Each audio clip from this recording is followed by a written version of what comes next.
আলহামদুলিল্লাহি ওয়ালিয়িহি ওয়াসসালাতুলি আহলিহা আম্মা বাদ।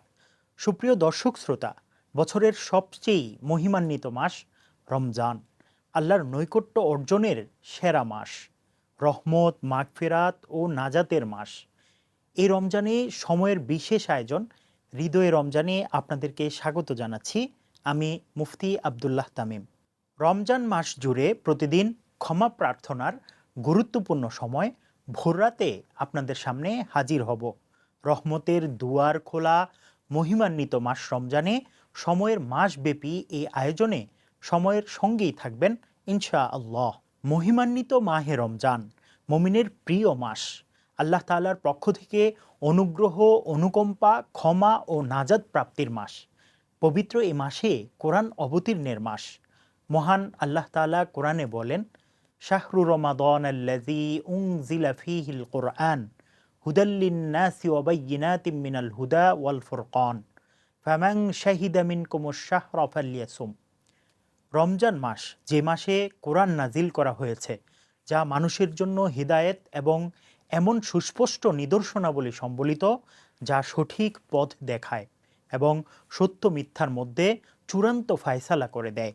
সুতরাং তোমাদের মধ্যে যে ব্যক্তি এই মাস পাবে সে যেন এই সময় রোজা রাখে। অন্য আয়াতে রমজানের রোজাকে ফরজ নির্ধারণ করে আল্লাহ তাআলা ঘোষণা করেন, হে ইমানদারগণ, তোমাদের উপর রোজা ফরজ করা হয়েছে যেমনভাবে তোমাদের পূর্ববর্তী লোকদের উপর ফরজ করা হয়েছিল, যাতে তোমরা তাকওয়া বা আল্লাহ তাআলার ভয় অবলম্বন করতে পারো। রোজা রাখলে মহিয়ান আল্লাহ তাআলা এর কাছে অশেষ প্রতিদান রয়েছে, বিশেষ করে রমজানের রোজার। তবে রমজানের রোজা না রাখলে তার শাস্তিও রয়েছে ভয়াবহ, আর এই শাস্তি দুনিয়াতেও ভোগ করতে হয় এবং আখেরাতেও। রোজা ছেড়ে দেয়া শুধু শরীয়তের দৃষ্টিতে মন্দ নয়, বরং এটি সামাজিকতারও পরিপন্থী। এর জন্য শুনতে হয় নানা ধরনের কটু কথা। রোজা না রাখলে মহান আল্লাহ ও রসুলের অবাধ্যতা প্রকাশ পায়। একজন মুমিনের জন্য এমনটা কখনোই কাম্য নয়। এর জন্য রয়েছে কঠিন শাস্তি।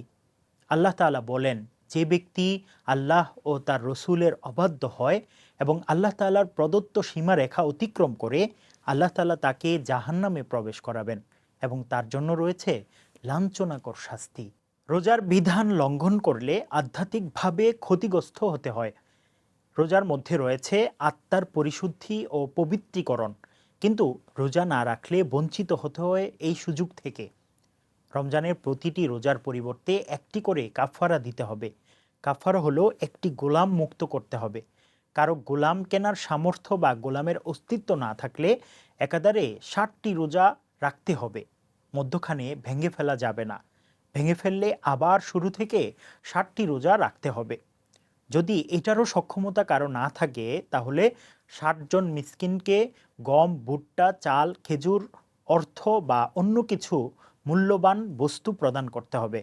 তবে শর্ত হলো এসব সদকায়ে ফিতর সমপরিমাণ হতে হবে। রমজানে রোজার বিধান পালন করা মুমিনের মৌলিক দায়িত্ব। এটি তার পরকালে সফলতার পথ দেখায়। কিন্তু এই বিধান পালিত না হলে আল্লাহ তাআলার দরবারে পাপীদের খাতায় নাম লিখিত হয়। ইসলামের গুরুত্বপূর্ণ একটি বিধান রোজা। মুমিনের জন্য এটি উপহার স্বরূপ। তবে এটি আদায় না করলে যেতে হয় জাহান্নামে, ভোগ করতে হয় বিভীষিকাময় শাস্তি। হযরত আবু উমামা বাহিলি রাদিয়াল্লাহু তাআলা আনহু বলেন, আমি রাসূল সাল্লাল্লাহু আলাইহি ওয়াসাল্লামকে বলতে শুনেছি, একবার আমি ঘুমিয়েছিলাম। এ সময় দুজন মানুষ এসে দুই বাহু ধরে আমাকে দুর্গম পাহাড়ে নিয়ে গেল। সেখানে নিয়ে তারা আমাকে বলল, পাহাড়ে উঠুন। আমি বললাম, আমার পক্ষে সম্ভব নয়। তারা বলল, আমরা আপনার জন্য সহজ করে দিচ্ছি। তাদের আশ্বাস পেয়ে আমি উঠতে লাগলাম এবং পাহাড়ের চূড়া পর্যন্ত গেলাম। সেখানে প্রচণ্ড চিৎকার শব্দ শোনা যাচ্ছিল। আমি জিজ্ঞেসও করলাম, এটা কিসের শব্দ? তারা বলল, এটা জাহান্নামীদের চিৎকার। এরপর তারা আমাকে এমন কিছু লোকের কাছে নিয়ে গেল যাদের পায়ে রশি বেঁধে ঝুলিয়ে রাখা হয়েছে। তাদের গাল ছিন্ন ভিন্ন এবং তার থেকে রক্ত প্রবাহিত হচ্ছে। আমি জিজ্ঞাসা করলাম, এরা কারা? তারা বলল, এরা হচ্ছে এমন রোজাদার যারা রোজা পূর্ণ করার আগে ইফতার করত। তারা রমজানের রোজা রাখত না। বিনা কারণে রমজানের রোজা ভেঙে ফেলা কবিরা গুনাহ। ইমাম জাহাবি রহমতুল্লাহি আলাই তার লিখিত গ্রন্থ আল কাবাইরে লিখেন, শরঈ ওজর বা বৈধতা ব্যতীত রোজা ভঙ্গ করা কবিরা গুনাহ। তিনি আরও লিখেন, এই কথা মুমিনের নিকট স্বতঃসিদ্ধ, স্বীকৃত ও স্থিরকৃত বিষয় যে কোনো ধরনের অসুস্থতা ছাড়াই রোজা ভঙ্গকারী, জিনাকারী, অন্যায়ভাবে শুল্ক আদায়কারী ও মদ্যপ থেকেও নিকৃষ্ট।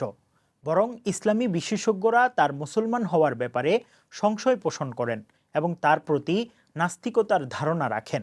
শায়েখ আবদুল্লাহ ইবনে সালেহ আল ফাউজান লিখেন, যে ব্যক্তি এ ধরনের কবিরা গুনাহে লিপ্ত তার জন্য উচিত আল্লাহ তাআলা এর কাছে তওবা করা এবং আল্লাহ তাআলা এর শাস্তিকে ভয় করা, কারণ এই পাপ আত্মাকে নষ্টের ও শরীয়তকে তুচ্ছ করার শামিল।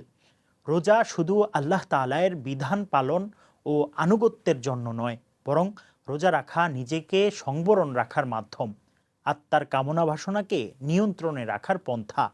নবী করিম সাল্লাল্লাহু আলাইহি ওয়াসাল্লামের হাদিস থেকেও এই বিষয়টি বোঝা যায়। রাসূলুল্লাহ সাল্লাল্লাহু আলাইহি ওয়াসাল্লাম বলেন, ইয়া মাআশারাশ শাবাব মান ইসতাতাআ মিনকুমুল বাআতা ফালইয়াতাযাওয়াজ ফাইন্নাহু আগাদ্দু লিল বাসারি ওয়া আহসানু লিল ফারাজি ওয়া মান লাম ইস্তাতি' ফাআলাইহি বিস-সাওম ফাইন্নাহু লাহু উজাউন। হে যুবক সম্প্রদায়, তোমাদের মধ্য থেকে যাদের বিবাহের খরচ বহন করার সক্ষমতা আছে সে যেন বিবাহ করে, কেননা বিবাহ দৃষ্টিকে সংবরণকারী, সতীত্বকে হেফাজতকারী। আর যে ব্যক্তি সামর্থ্য রাখবে না সে রোজা রাখবে, কারণ রোজা মনের বাসনাকে কর্তন করে।